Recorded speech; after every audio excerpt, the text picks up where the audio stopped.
नमस्कार, मैं संदीप कुलार स्वागत करता हूं आपके अपने YouTube channel the exam Hunter पे। दोस्तों, आज के इस वीडियो में हम लोग डिस्कस करने वाले हैं राजस्थान के नामकरण से संबंधित, यानी ये जो भूभाग था इसका क्या क्या नाम रहा है किस किस कालखंड में, क्योंकि इसका राजस्थान नाम तो बहुत बाद में पड़ा है। इससे पहले भी जो है इसके अलग अलग नाम हुए हैं। देखते हैं, देखिए चलिए शुरुआत करते हैं। सबसे पहले यहाँ पर ऋग्वेद के अंदर जो है इसका नाम ब्रह्मवर्त रखा गया था। दोस्तों, यहां पर जो है इसका नाम ऋग्वेद के अंदर क्या था, ब्रह्मवर्त नाम था।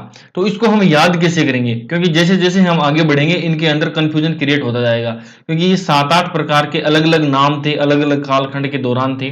तो हम लोग यहीं से इन सब का कंफ्यूजन क्लियर करते हुए आगे बढ़ेंगे। सबसे पहले देखिए ऋग्वेद के अंदर इसका नाम था ब्रह्मवर्त। तो इसको याद करने की एक सिंपल सी ट्रिक है कि ऋ से तो आप कर लीजिए ऋषि। और ऋषि किसका नाम लेता है दोस्तों, ऋषि जो है वो ध्यान लगाता है किसका, ब्रह्मा का ध्यान लगाता है। ऋषि किसका ध्यान लगाता है, ब्रह्मा का। तो ऋग्वेद के अंदर क्या नाम दिया गया था इसका, ब्रह्मवर्त इसका नाम दिया गया था। बढ़ते हैं आगे, नेक्स्ट नामकरण की तरफ चलते हैं। दूसरा इसका नामकरण जो आ रहा है वो आ रहा है दोस्तों रामायण काल के अंदर मरुकांतर नाम दिया गया था इसका। अब इसको हम लोग कैसे याद करेंगे, देखिए रामायण के अंदर मरुकांतर इसका नामकरण दिया गया था। रामायण किसने लिखी थी, महर्षि वाल्मीकि ने लिखी थी, ठीक है। और रामायण के अंदर किस किस के बारे में बताया गया है, भगवान श्री राम और माता सीता के बारे में बताया गया है। उनके बारे में क्या बताया गया है दोस्तों, कि वो पहले किसी राज्य के राजा होते हैं, उसके बाद में वो वन में जाते हैं और माता सीता जो है उसका हरण रावण करके ले जाता है, और दोनों जो है वो अलग अलग हो जाते हैं। यानी उन दोनों के बीच में क्या आ जाता है दोस्तों, अंतर आ जाता है, यानी दोनों दूर दूर हो जाते हैं। भगवान श्री राम तो यहीं रह जाते हैं और माता सीता कहाँ, लंका में चली जाती है। तो इन दोनों के अंतर से संबंधित जो बातें बताई गई है वो किस में बताई गई है, रामायण में बताई गई है। तो यहां से हम कैसे याद करेंगे, मरुकांतर रामायण के अंदर। रामायण के अंदर क्या नाम दिया गया है, मरुकांतर। नेक्स्ट नंबर 3 की तरफ चलते हैं। तो राजस्थान नाम सबसे पहले कहां पे था, बसंतगढ़ शिलालेख सिरोही के अंदर इसका नाम राजस्थान दिया गया था सबसे पहले, जो कि कहां पे है दोस्तों, जो कि सिरोही के अंदर है। और इसका नाम वहां पर राजस्थान नहीं था, वहां पर क्या नाम था दोस्तों इसका, इसका नाम था राजस्थाना, राजस्थाना या द्वितीय नाम वहां पर इसका रहा है। राजस्थान का नाम क्या था, राजस्थाना द्वितीय। अब नंबर 4 की तरफ बढ़ते हैं। तो मुहनोद नैणसीरी ख्यात के अंदर इस पहली पुस्तक है जिसके अंदर इसके जिसमें राजस्थान शब्द का उल्लेख हुआ है। पहली पुस्तक कौन सी है, सबसे पहली पुस्तक मुहनोद नैणसीरी ख्यात, जिसके अंदर राजस्थान शब्द का उल्लेख किया गया है। अब इसको आप याद कैसे करोगे, देख लीजिए मैं बताता हूं कि मुहनोद नैणसी नाम का एक व्यक्ति था, उसको ये जिम्मेदारी दी गई कि भाई तू ये जो भूभाग है इसका तू तेरे को नाम रखना है। तो उसने क्या किया, मुहनोद नैणसी ने सुबह सुबह उठा और मुंह धो करके, ये देखो मुंह धो करके क्या किया, इस पुस्तक के अंदर नाम लिख दिया राजस्थान, और बोला हो गया काम। क्या किया, मुहनोद ने मुंह धो करके उठा और सुबह सुबह पुस्तक के अंदर नाम लिख दिया राजस्थान। मुहनोद से मुंह कर लेना और पुस्तक कर लेना, पुस्तक में उठ के उसने पेन से नाम लिख दिया राजस्थान, और चलो मेरा काम हो गया, ठीक है। अब चलते हैं नेक्स्ट नामकरण की तरफ। देखिए राजपुताना, जॉर्ज थॉमस ने इसका नाम दिया था राजपुताना। कैसे याद करेंगे दोस्तों, देखिए अब राजपुताना के अंदर आपको क्या दिखाई दे रहा है, यहां पर पूत और यहां पर थॉमस। अब मैं थॉमस को थॉमस याद नहीं करता हूं, मैं थॉमस को याद करता हूं क्या, थर्मस याद करता हूं। थर्मस से क्या होता है, देखिए जब आपको चाय पीनी है और तो आप चाय के लिए किसको बोलोगे, अपने बेटे को बोलोगे, थॉमस को बोलोगे। क्या बोलोगे कि भाई चाय लेके आ, थर्मस के अंदर चाय लेके आ। किसको बोलोगे, आप बेटे को बोलोगे। किसको बोलोगे, बेटे का मतलब क्या होता है, पूत को बोलोगे। क्या बोलोगे कि भाई थर्मस के अंदर यानी थॉमस के अंदर क्या लेके आ, चाय लेके आ। तो ये एकमात्र राजपूताना जॉर्ज थॉमस ने दिया था। आगे देखिए राजस्थान, रायथान, रजवाड़ा, ये कर्नल जेम्स टोड के दिए हुए हैं, तो वहां पर कंफ्यूजन क्रिएट हो जाएगा। तो इसलिए आप केवल और केवल एक चीज यही याद रखो कि राजपुताना जॉर्ज थॉमस ने इसका नाम दिया था। थॉमस से आप कर लो थर्मस, और पूत को पकड़ लो, आप पूत से हो गया पुत्र। पुत्र जो है वो थर्मस के अंदर क्या लेके आएगा, चाय लेके आएगा। यहां से आपको ये याद हो जाएगा। नेक्स्ट आगे की तरफ बढ़ते हैं। तो यहां पर क्या दिया गया, देखिए अब ये आ गया ना कि राजस्थान शब्द किसने दिया था, सबसे पहले कर्नल जेम्स टोड ने। और बहियों और ये जो बही वगैरह होती है ना, बही बाट लिखते हैं, उसके अंदर रजवाड़ा और राजस्थान शब्द था वो भी कर्नल जेम्स टोड ने यूज में लिया था अपनी पुस्तक के अंदर। उस पुस्तक का क्या नाम था? पुस्तक का नाम था the annals and antiquities of Rajasthan, और इसी पुस्तक का दूसरा नाम क्या था दोस्तों? Central and western Rajput state of India. 1829 के अंदर इस पुस्तक का प्रकाशन हुआ था। तो अब आपको याद क्या करना है? अब आपको याद करना है केवल राजपूताना। पूताना, पूत से क्या था? थॉमस था। और यहां पर यदि आप देखेंगे, यदि राजस्थान शब्द आ जाए, रजवाड़ा शब्द आ जाए या राजस्थान शब्द आ जाए, तो इन सब का क्या होगा? कर्नल जेम्स टोड हो जाएगा। एक पूत को याद कर लीजिए, थॉमस, बाकी का ये तीनों का तीनों जो है कर्नल जेम्स टोड से रिलेट हो जाएंगे। अब बढ़ते हैं आगे की तरफ। तो राजस्थान शब्द को संवैधानिक मान्यता दी थी 26 जनवरी 1950 को। ये फैक्ट है, इसको आप याद कर लीजिए।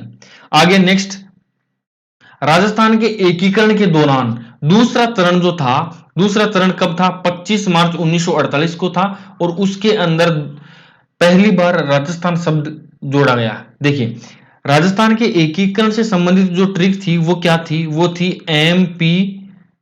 एमपी से बस।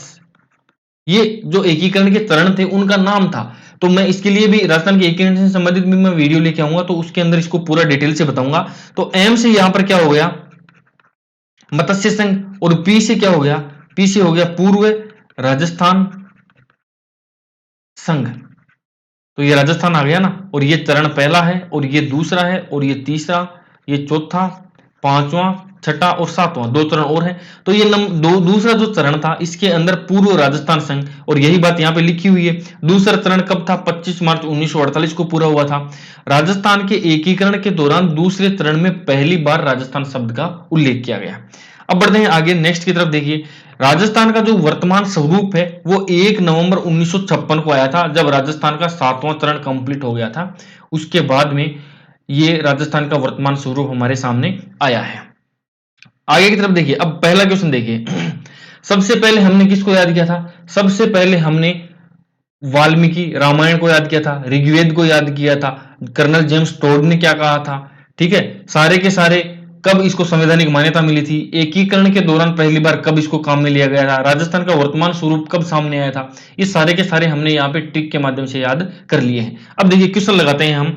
राजस्थान के इस भूभाग के लिए राजपूताना, पूत शब्द का प्रयोग किसने किया था? पूत शब्द का प्रयोग, सॉरी, पूत का मतलब क्या था? थर्मस था, और थर्मस से ये कर दिया हमने थॉमस, ये रहा थॉमस। थर्मस याद किया था ना। और पूत यानी पुत्र को क्या कहेंगे? क्या थर्मस के अंदर तू चाय लेके आ। अब नेक्स्ट आगे की तरफ बढ़ते हैं। राजस्थान के इस भूभाग के लिए राजस्थान शब्द का सर्वप्रथम प्रयोगकर्ता कौन था? राजस्थान शब्द का सर्वप्रथम प्रयोग किसने किया था? कर्नल जेम्स टोड ने किया था। पूत अभी अभी हमने किया है, और राजस्थान का यहां पर आ जाएगा। अब आगे बढ़ते हैं। सिरोही के बसंतगढ़ शिलालेख में राजस्थान के नाम से मिलते जुलते कौन से शब्द का उल्लेख है? यहां पर राजस्थाना द्वितीय शब्द का उल्लेख किया गया था, अभी अभी मैंने आपको बताया था। अब नेक्स्ट आगे की तरफ बढ़ते हैं कि निम्न में से किस पुस्तक में राजस्थान शब्द का सर्वप्रथम उल्लेख मिलता है? किस पुस्तक की बात की जा रही है? तो पुस्तक में सुबह सुबह उठ करके मुंह धो करके मुहणोद नैणसी ने मुहणोद नैणसीरी ख्यात के अंदर क्या कर दिया था? मुहणोद नैणसीरी ख्यात के अंदर इसका राजस्थान शब्द का उल्लेख किया था। हालांकि ये राजरूपक जो है ये वीर बाण की लिखी हुई है, और इसके अंदर भी राजस्थान शब्द का उल्लेख हुआ है। लेकिन सबसे पहले की यदि बात की जाए तो वो किसका है? सबसे पहले जो है वो मुहणोद नैणसीरी ख्यात का ही है। अब नेक्स्ट आगे की तरफ बढ़ते हैं, हम देखते हैं कर्नल जेम्स टोड ने अपनी किस पुस्तक में इस भूभाग के लिए राजस्थान शब्द का प्रयोग किया गया है? The annals and antiquities of Rajasthan. इसका उल्लेख इस पुस्तक के अंदर जो है राजस्थान शब्द का उल्लेख किया गया है, जो कि कर्नल जेम्स टोड की थी।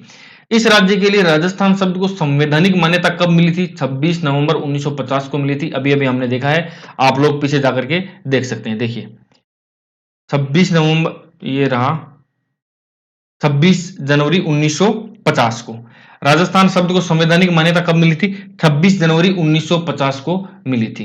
अब आगे बढ़ते हैं, क्वेश्चन नंबर 4 को यहां पर देख लीजिए, जो है,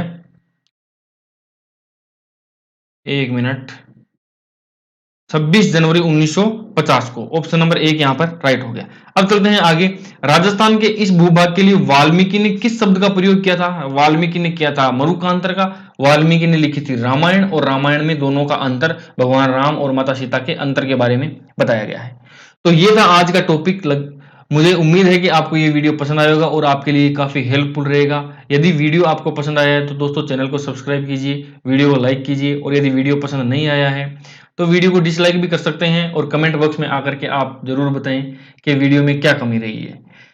मिलते हैं किसी नए वीडियो में किसी नए अपडेट के साथ। तब तक के लिए जय हिंद, जय भारत।